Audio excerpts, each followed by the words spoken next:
What is happening, Epic Community Church? Happy Thursday evening. It's good to see you. Good to be with you all. Do you know this guy? Wait, this guy over here? This is my buddy Lee Schaefer. Lee spoke at Epic this Sunday. Did a fabulous job, by the way, Lee. Thank you. So, man, I want to talk about the series we're in. I want to talk about what we're doing today. I want to tell you a bit about my buddy Lee. Lee and we started Epic on the same day. Is that right, Lee? Yep. Same exact day. Yep. It was a very memorable day as well. Yeah, it was a memorable day. Some of the stories that we heard that day, I remember just walking away like, man, this church Epic is one weird place. It was extreme too. It was an extreme day. It was extremely weird.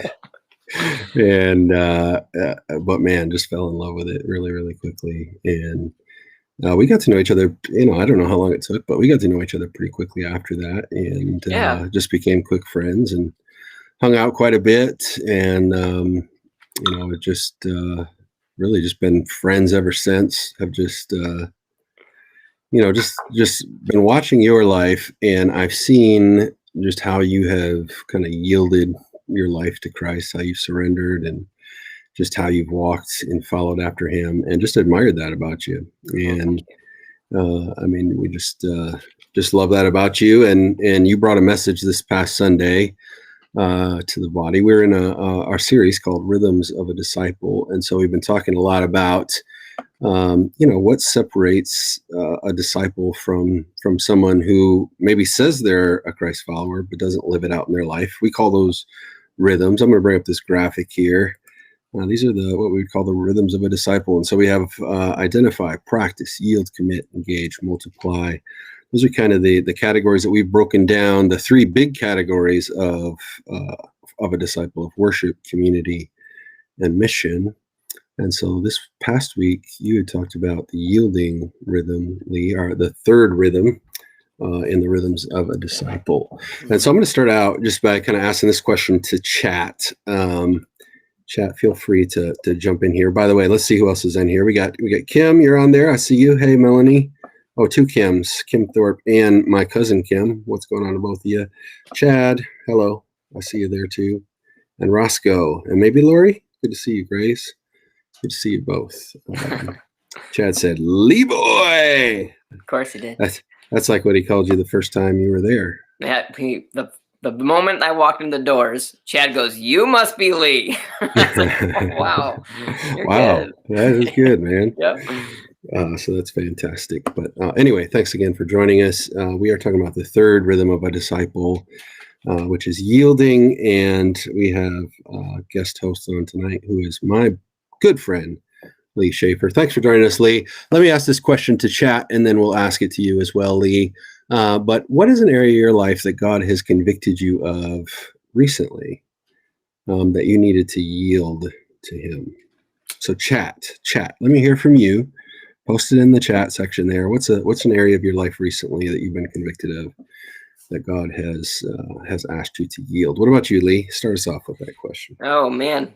Well, you threw that word recently in there, and that changes the answer changes that I what wrote you were down. going to say. Okay, my bad. Yeah, so maybe I'll talk about two things. Okay. So if you want to talk about recently, and it's probably one of the hardest ones, and I wanted to say this in my message even, that if there's a certain thing that you're worried about yielding over to God, if it's the first thing that comes to your mind, that's probably not going to be the first thing that God has you tackle. If it's just that hard, he's probably going to give you some practice with some easier ones. At least that's what happened in my life. But there's two kind of big ones. I would say the most recent one, it's all because of this message, really. If I'm supposed to be so loving, then why do you talk to your kids and wife the way that you do? You know, and I show so much love to the people that I work with, the people that I work for. I show so much love to strangers, and it's so easy. But then I come home, and the people that I love the most in the world, I probably treat the absolute worst. And that's not what I want, and it doesn't even make sense. Right. You know, and most of the time, I mean, we were just joking a moment ago. I was getting set up, and I was kind of frustrated, and I couldn't remember a password. And then my littlest guy, Ethan, or he's not the littlest, Ethan, he says, "Dad," I'm like, "Not right now, dude." And he's like, "Oh, I just wanted to tell you good luck." I was like, "Oh, of course. Oh, man." Yeah. So I think my message really challenged me to watch how I react to the people that I love the most, you know? Yeah. It is interesting how God uses our kids. You even talked a little bit about that in your message, right? But just how he uses our kids to point out those flaws in us a lot of times. I was just reminded of that by my wife not too long ago. And she was saying it very lovingly. It just reminded me, man, why do you give your time, you give of yourself to all these other people? And yet when your family needs something, it's a struggle to get it from you. Yeah, my wife is saying amen right now. I know that for sure. Because I bend over backwards for the world, but it's like pulling teeth to get me to do something for my own family. And that's not totally true. I do stuff for my family. I love my family, but man, it seems to come easier or I'm more available. So maybe I care what other people think or something. I don't really know what it's all about, and I had to give this speech to my oldest son, Eli, talking to him about how he treats his little brother, because the two of them, they wrestle and they fight and they argue. And I was telling him, God put him in your life for a reason. There's a very special reason why you two are together all the time, and then I'm like looking at myself like, yeah, these people that you call family are yours for a reason. So maybe they should be treated a little extra special by you, instead of like, the last ones in line. Yeah. Ain't that the truth, man? That is convicting too. It's those moments when we realize that in our life, like, oh, that just cuts right to the core, Yeah. Melanie had shared this. She said, keep trusting God. Oh, keep trusting that God is working despite things not looking normal right now. So just keeping your trust in God. So that's a good conviction. And I think, again, trust is one of those areas that we just have to yield over to God. Like, this is out of our control. He's got things. So you had said you had another example. Did you want to share that one too? Yeah, sure. I would say one of the bigger ones, and I didn't want to sound like an infomercial for the church, but tithing, I think, is one of the hardest things to yield over. And that's one of the do's. Like I had a lot of, okay, you need to stop this in your life and stop this in your life. And then God said, you're going to start tithing. And a lot of that came from actually one of my good buddies, Vince, that I used to work with. And he would always get tips, so much money always coming in. And I never got anything. And I couldn't understand this. I go, why do you get so many tips? And he says, you want to know the truth? I said, yeah. He says, it's because I tithe. And I was like, huh, wow, okay. So that was like the last straw. I was like, okay, God, I hear you. So I'm going to start tithing. And I didn't start tithing because I wanted tips. I was just like, okay, there's one more person telling me that I really need to do this. And that's hard to start, because when your budget comes down to zero at the end of the month and you need every penny you have, when you start giving that 10%, like you're like, okay, God, I'm going to trust that you're going to pay the rest of these bills, because if I give this to you, I don't have enough, you know.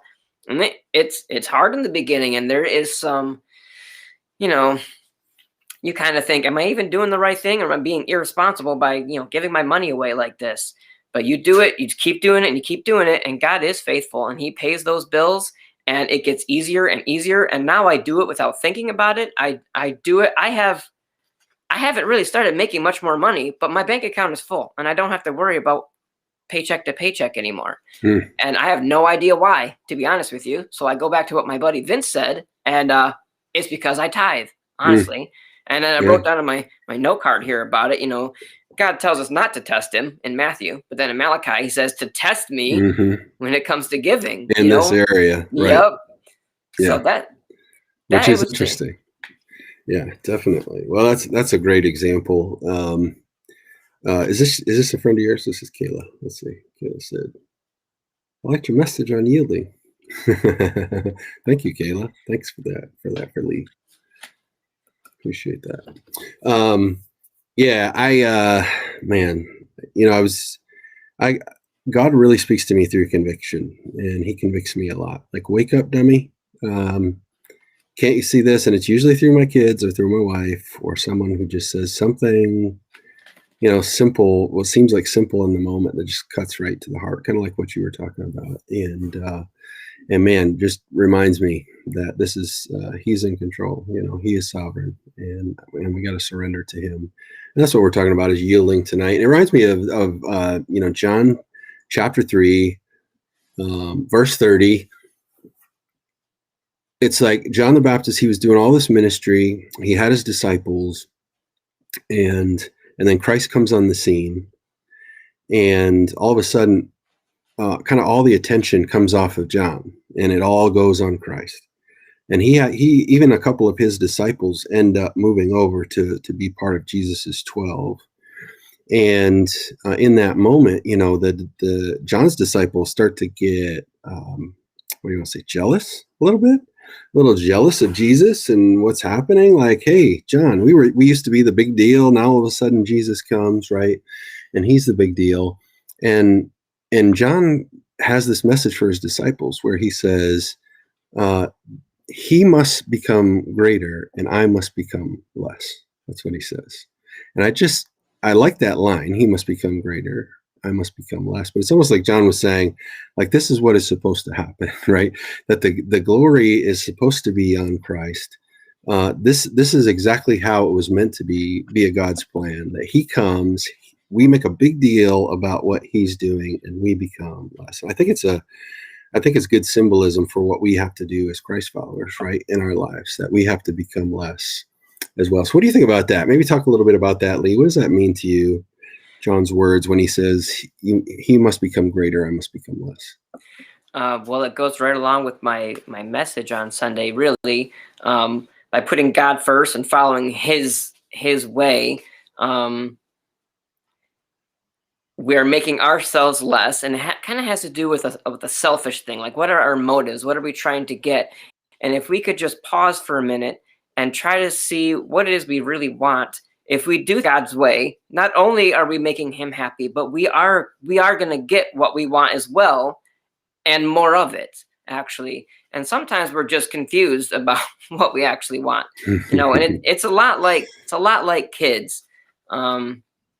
You know, to make yourself less, when you have kids and there's like very little food, maybe you didn't make enough for dinner or something, and then it's like, who do you give the rest of the food to? You don't take it as like, well, sorry, kids, this is all my food now.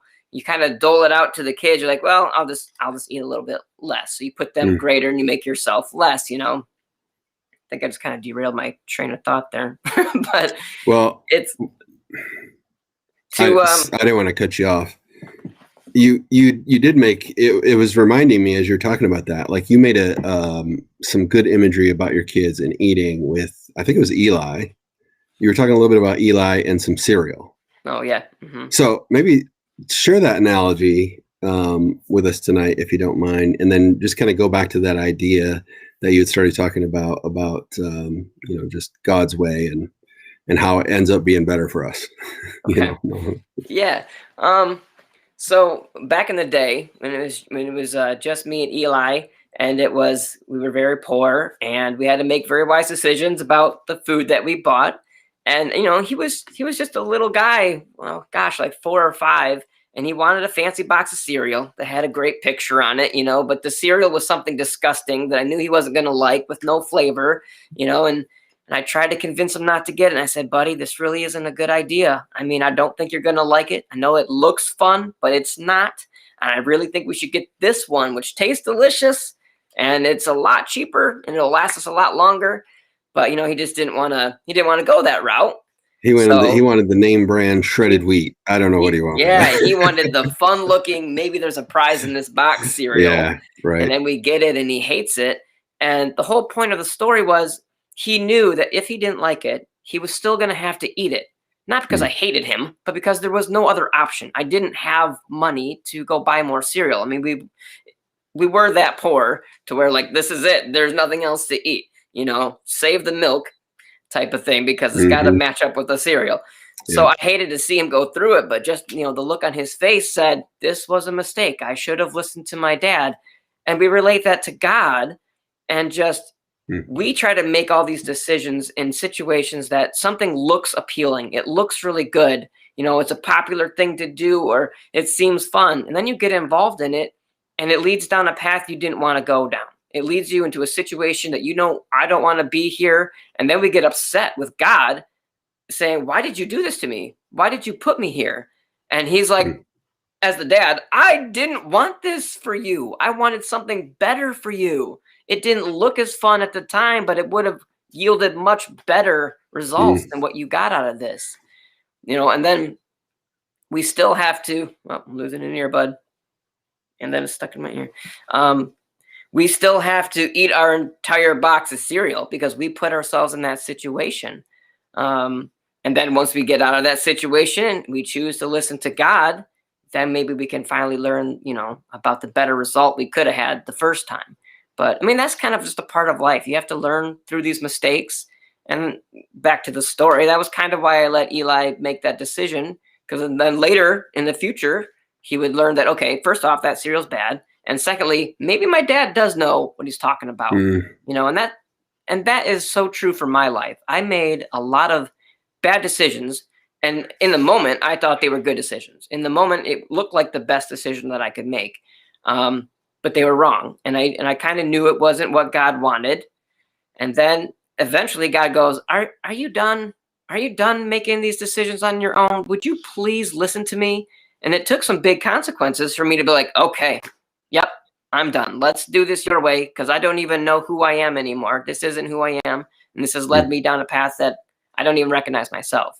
So yeah, and you know, some of the most heartbreaking, I think, scriptures in the Bible are when kind of the people are making demands of God, and after a while, He just says, "I'm just going to give it to you." You know, like you don't understand. I keep on coming back to you and saying no. I'm thinking specifically of the time where Israel had asked for a king, a human king, right? And for a long time, they were led by, you know, God, and you know, He was their leader. He was supposed to be the leader of the nation, and the people just kept coming back to the prophets, and they kept saying, "We want a king. We want a human king." And the prophets say, "No, you know, that's not the way we do things." But they would look around at the other nations, and the other nations had human kings, and they said, "Oh, well, that's what we want. You know, we want to be governed that way. That's what we want to do." And finally, God, he tells the prophet, right? He says, "Just give him a human king." Yep. That's Yep. that's what they want. Let's give it to them. And we know how that worked out. Yep. Not well at all. In Yep. fact, Later he says, "Is this what you wanted? Are you happy with yeah, this?" yeah, exactly right. I mean, it's just like, come on, I've tried to tell you 100 times. Now you got to go eat your cereal, right? Mhm. Which I think has happened to all of us, I would say. Oh, definitely. Hey, Sylvia, man, she shared some just a prayer request there from New Zealand. Wow, that's incredible. Sylvia, yeah, we will continue to pray for you and your daughter and your grandsons as well. Thanks for joining us tonight, and thanks for your prayers for us as well. We really appreciate that. That's incredible. Thank you for sharing that. Thanks for joining. Yeah, we'll be praying for that as well. Um, so, I was thinking about this this kind of, I don't know, serial example in my life. I had shared with the church not too long ago this journey that I was on of losing weight and desiring to lose weight. And I swear, like when I have a plan like that, I've done this a million times where I just kind of in my prayer take it to the Lord and say, Lord, I really need your help with this. Will you bless the plan? And he comes back every time. I almost like I don't even hear what you're saying at that moment. I'm just asking you to bless what I'm doing. I've already got it all figured out. Just bless it. And this last time, I remember really, as I'm praying, really having to be more humble than ever, just to go, I just know this isn't going to happen. In fact, my I can't even plan it out because my plan just never works. Like, what do you want me to do?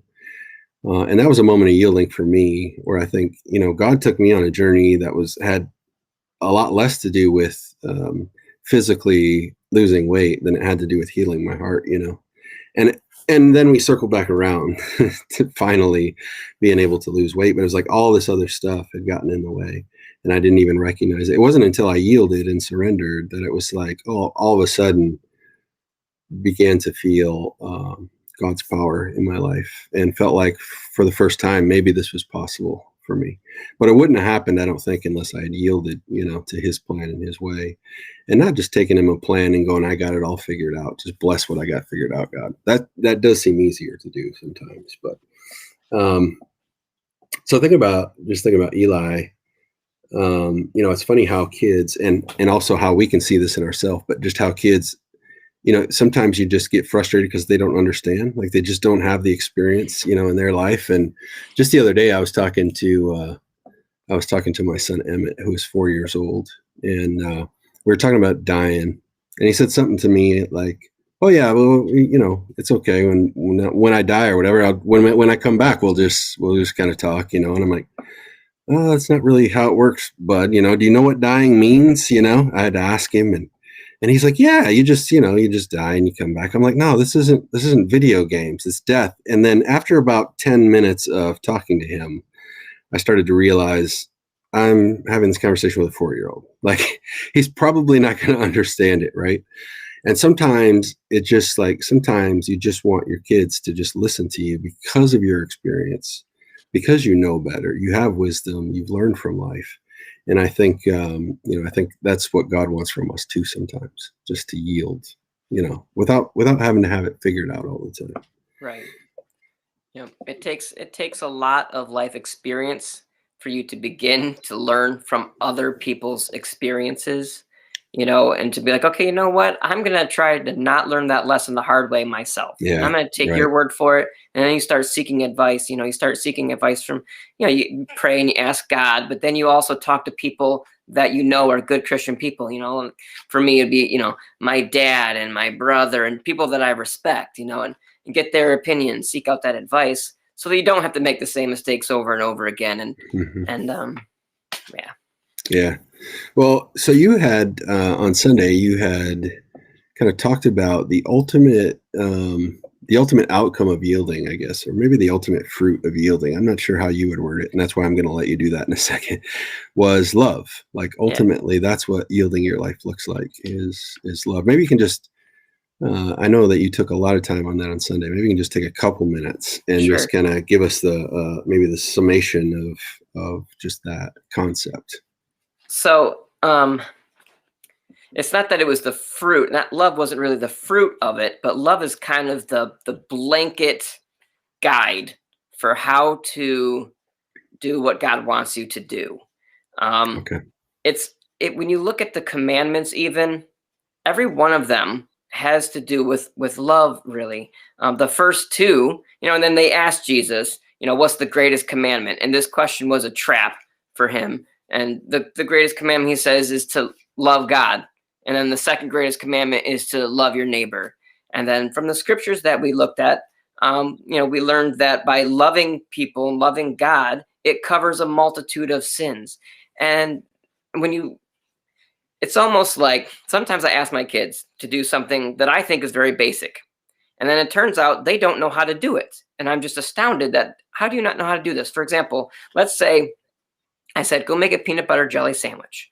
And I'm watching them do it. And I'm just like, what are you doing? No, you're doing it all wrong. I gave you a simple thing, make a peanut butter jelly sandwich. And they're like, I don't know how.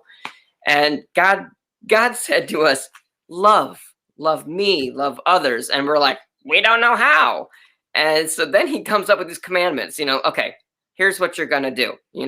First off, you got to love me. Don't put any idols before me. Don't use my name in a wrong way. Love your parents. Don't steal from people. Don't kill people. He gives us all these steps as to this is what love looks like. About the only one I can't really justify as love would be, to keep the Sabbath holy, but maybe that's love for ourselves. I don't really know. Yeah. There's respect for him, I suppose, but yeah, love and it wasn't the only thing that we need to do. Love's not the only thing that we need to do, but if we show love, if we have love, our actions and our words are going to tend to be very godly. It's going to put us in a very spiritual light.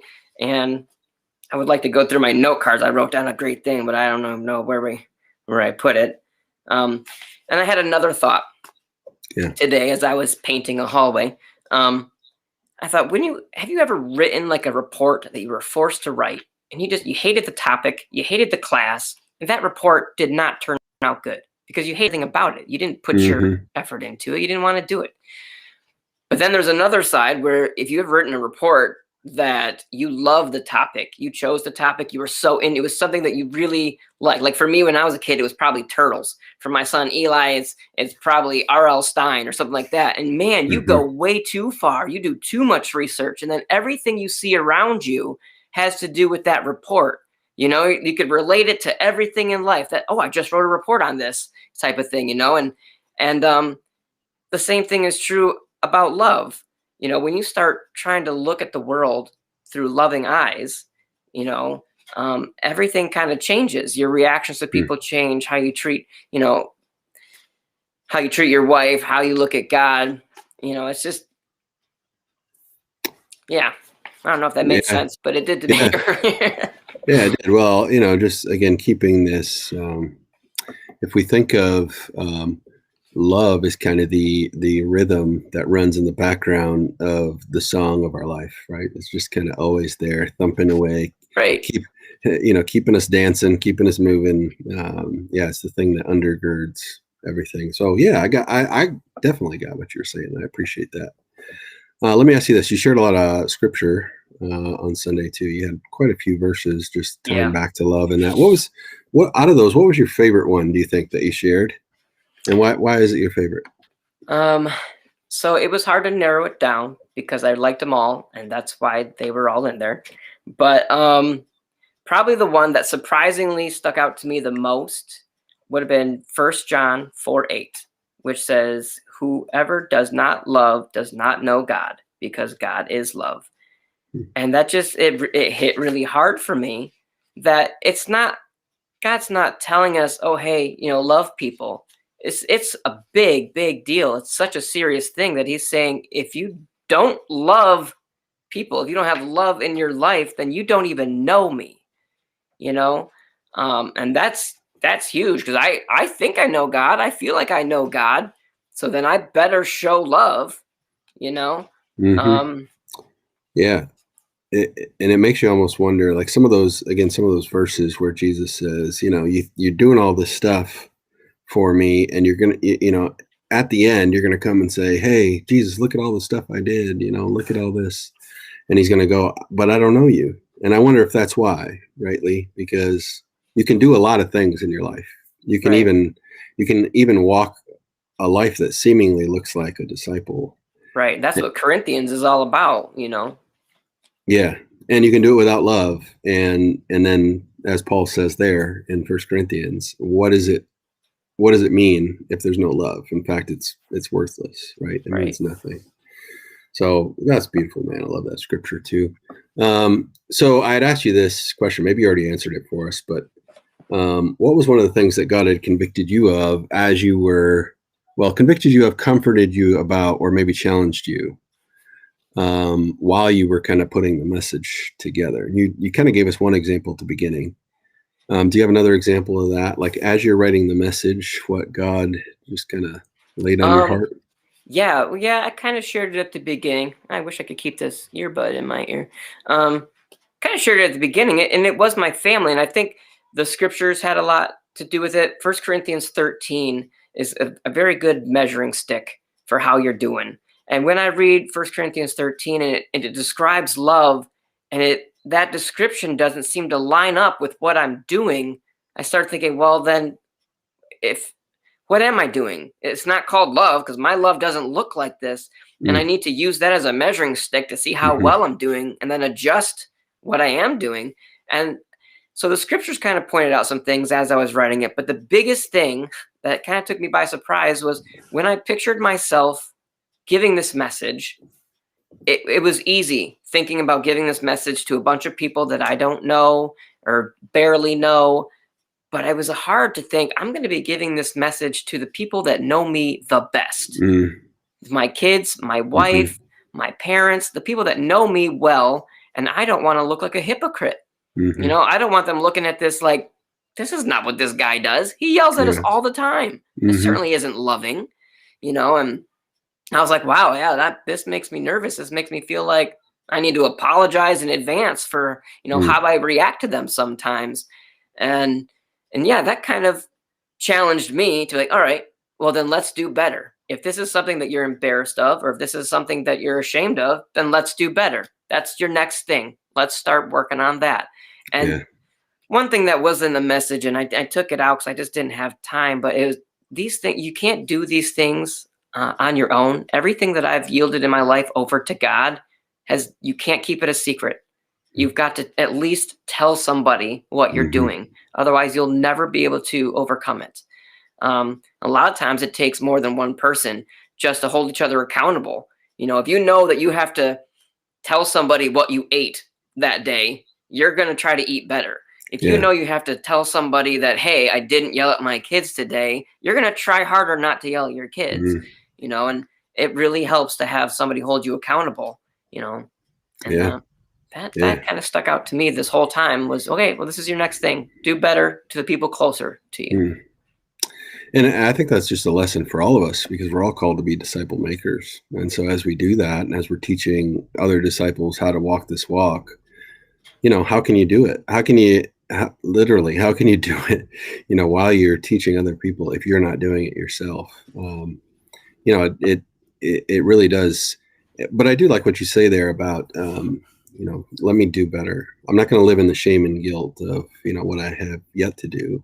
And I think this is important, especially for people like me who get convicted of things a lot by God, that I cannot live in this place of shame and guilt, but rather have to, I'll just do better. We'll pick ourselves up. We live in that forgiveness and grace of God, and we can do better. And so let's do better, so let's be better. Lee, what do you say? Right. Let's be better, bud. Every day I'm trying. Yeah. Well, I appreciate that. So here's what I want to do real quick before we kind of sign off here on time. I just want to come back to this prayer request by Sylvia and her daughter, Caroline. So she's currently 47 years old. And her grandson, also 22 years old, severely autistic, cannot talk at all. He's not independent at all. And so she just wanted to add them to our prayer page. And I want to pray for them right now, if we can do that, and just pray for. She's asking specifically, just just for God's power to be fully in her daughter's life and grandsons, just in their daily walk with God, that mentally, physically, emotionally, and spiritually would be strong. So I just want to pray for that really quick. Lord, I pray for Sylvia. I pray for her daughter, Caroline, or maybe it's Carolyn. Either way, Sylvia, I just want to lift your daughter up. And then I also want to lift your grandson up. And you left me his name in here too. Sorry, I'm struggling to find it. Right here, his name is Maui. And so I pray for them, Lord. I lift them up to you. Knowing Maui struggles with autism, and just it seems like even just some days his challenge just to function in even small ways, Lord. But we do pray for your power. It's something that we've talked about earlier in this live stream. That sometimes it's hard to see in our life, and then sometimes it's just immediately evident. We pray for that evidence of your power, Lord, in the life of this family, that you would just every day, daily, just strengthen them mentally and physically and spiritually, Lord, that you would walk with them, and that as they live your way and as they live in faith and trust in you, that you, being a mighty God and a powerful God, will just make yourself known in their lives in powerful, powerful ways as well. Lord, we just thank you that they could join us all the way from New Zealand tonight. And so we thank you for that as well. We lift them up to you tonight, Lord, just trusting them in your hands. We ask this in the name of Jesus. Amen. Oh man, so good. So hey, if you want to hear Lee's message, you can go back to our YouTube channel or our Facebook page. It'll be posted out there. It is in the Rhythms of a Disciple series. It is the second rhythm that we call yielding. Now I've confused everyone, but it's the third rhythm that we call yielding. And so I would encourage you to go out and watch it. Thanks for joining us tonight. You can join us. We'll be back next Thursday at 7 p.m. on our Thursday night throwback, and we'll be talking about. We're not going to do a new rhythm this week, but instead just kind of do an overview again of the rhythms, and we're going to be celebrating a few things too. And so I'll share some of that next Thursday night at 7 o'clock. You can also join us in person at Epic Community Church in Portland, Michigan. We gather every Sunday at 10:15 a.m. Would love to see your face there. And if you can't make it in person, you can also join us on our YouTube channel or our Facebook page as well. 10:15 a.m. That's Eastern time, Eastern Standard Time. And so we hope to see you one of those two places. I'd love it if you joined us for both of those.